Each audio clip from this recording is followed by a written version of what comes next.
everyone. In my last class, we have seen certain fundamental aspects of neighboring group participation, and in today's class, let us try to see some more examples pertaining to cyclohexyl derivatives. Okay, so we are starting with 1,2-disubstituted cyclohexyl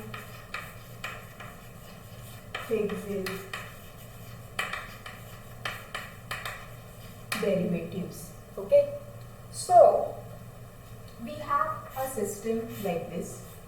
So this is a cyclohexane system and the substituents are present in 1,2 position. Okay, so this is a chlorohydrin system, and what you find is the OH group here, it is above the plane, and the chloro group here, it is below the plane. Okay, so that means the stereochemistry of this OH group is beta, and the stereochemistry of this chloro group, which is below the plane, it is alpha.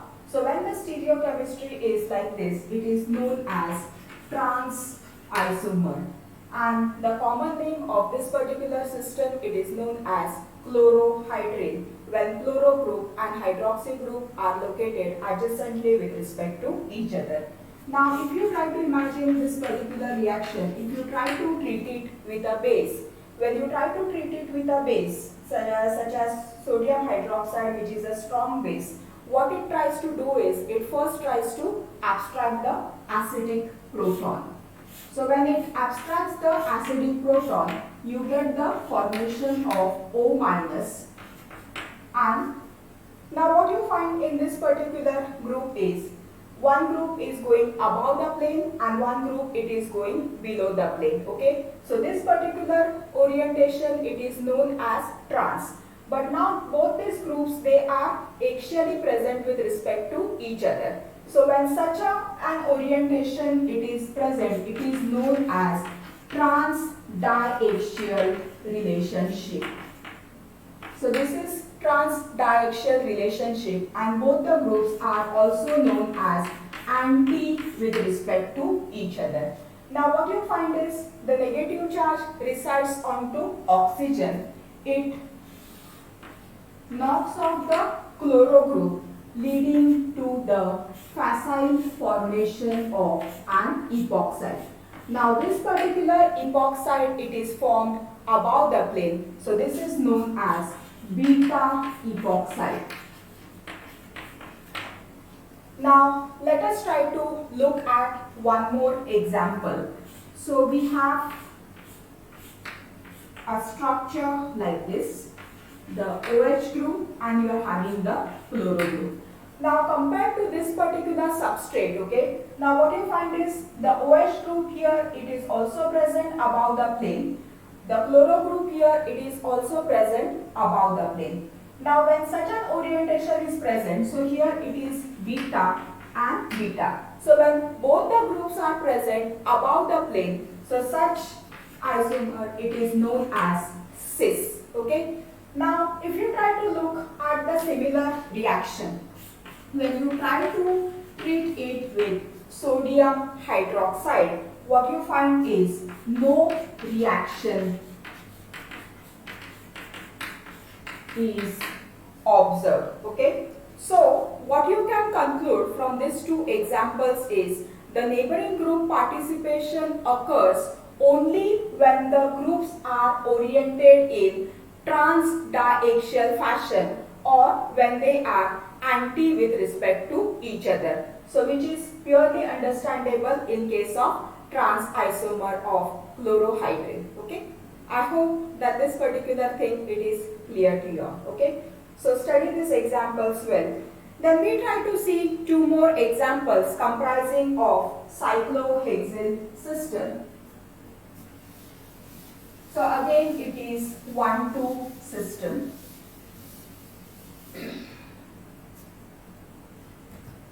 So we try to see acetylysis of, so we try to see acetylysis reaction. Okay, now you have this particular structure.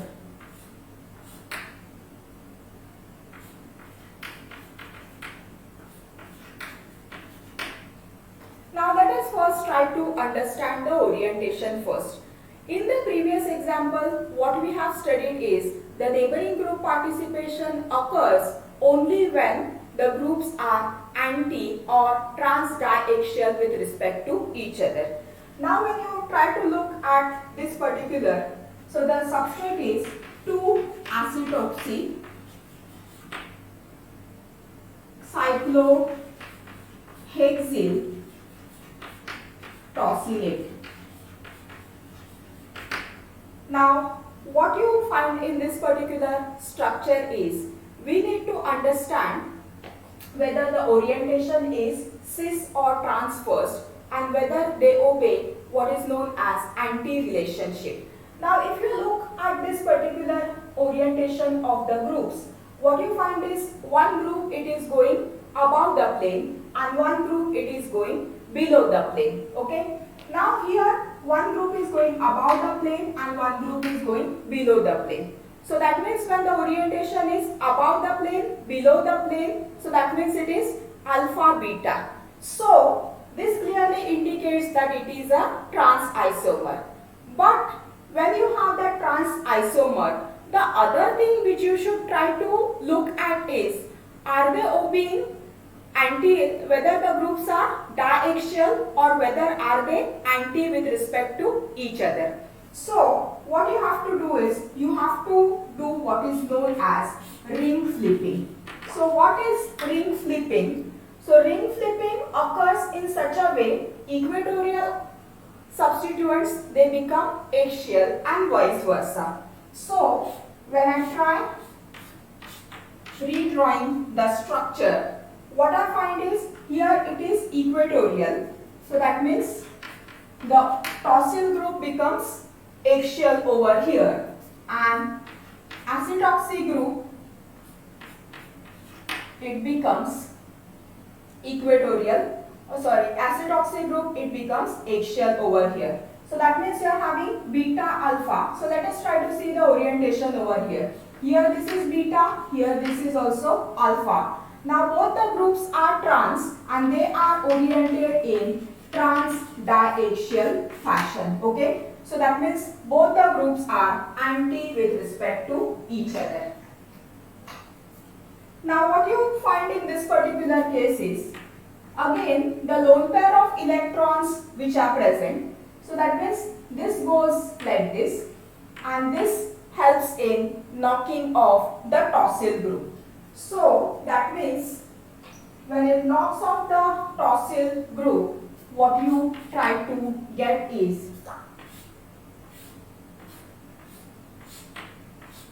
you are getting this particular intermediate over here.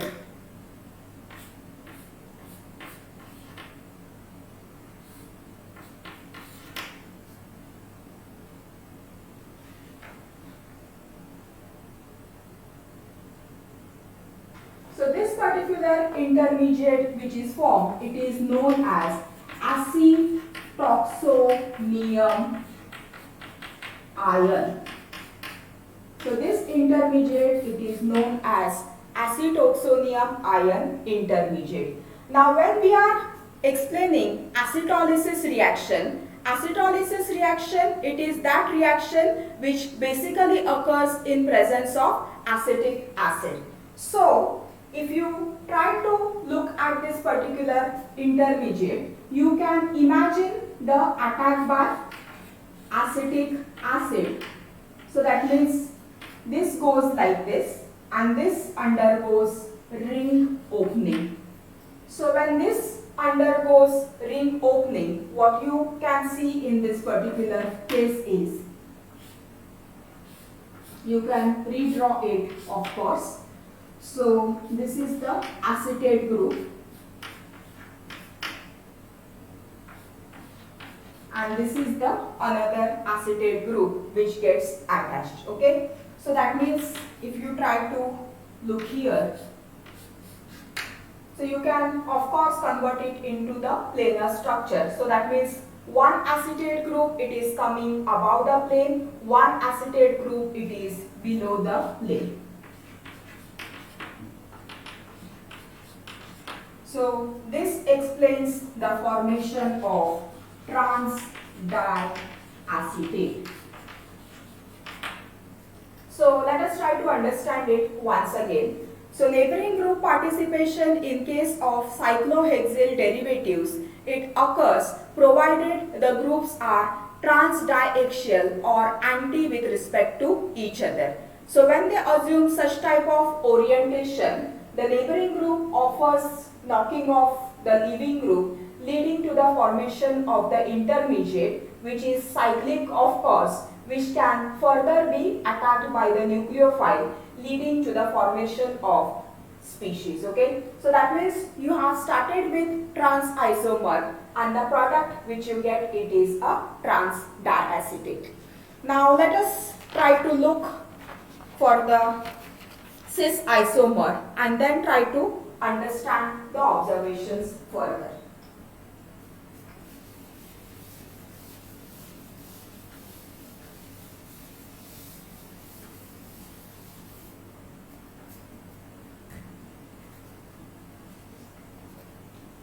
So we write the planar structure. So this is the tosylate and this is the acetate. So this is your cis isomer. Now let us try to redraw the structure. So what you find in this case is whenever you are drawing the planar structure, so that means both the groups are beta. So you should be drawing the conformational structure wherein both the groups are above the plane. So that means if you try to look at the tosyl group, it is above the plane, and here you are having the acetate group. So this is beta axial and this is beta equatorial. So when both the groups are above the plane, so that is known as beta. So one is axial and the other one is equatorial. Now compare your this particular isomer with that of the previous example that we have discussed. So what we have seen is one of the criteria for neighboring group participation is that the group should be trans-diaxial or they should be anti with respect to each other. Now if you try to see in this particular case, what you find is you cannot imagine the neighboring group participation via this particular pathway because the groups simply do not obey anti or trans-diaxial relationship. So that means you cannot imagine a reaction occurring via neighboring group participation. So if doesn't proceed via neighboring group participation, what is the actual reaction which happens over here? So what you have to do now is you have to redraw the structure, and you are talking about acetylysis reaction. So when you are talking about acetylysis reaction, so that means acetic acid, it is acting as a nucleophile. So that means it is present in the reaction in excess. So acetic acid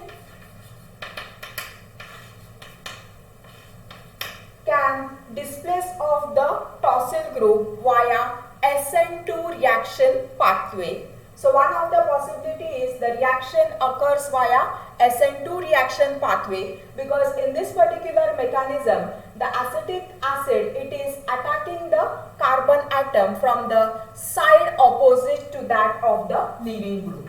So once the attack takes place, then you can redraw the structure. So that means you are getting the acetate group here and you are getting the acetate group over here. So that means again try to look for the orientation. So this is beta equatorial and this is beta axial. Now let us try to look at the substrate, the conformational structure of the substrate. No doubt both the groups are. So now what you find in this particular case is here you are having the axial and you are having the so one is going above the plane. So even what you find is one group is going above the plane, other group is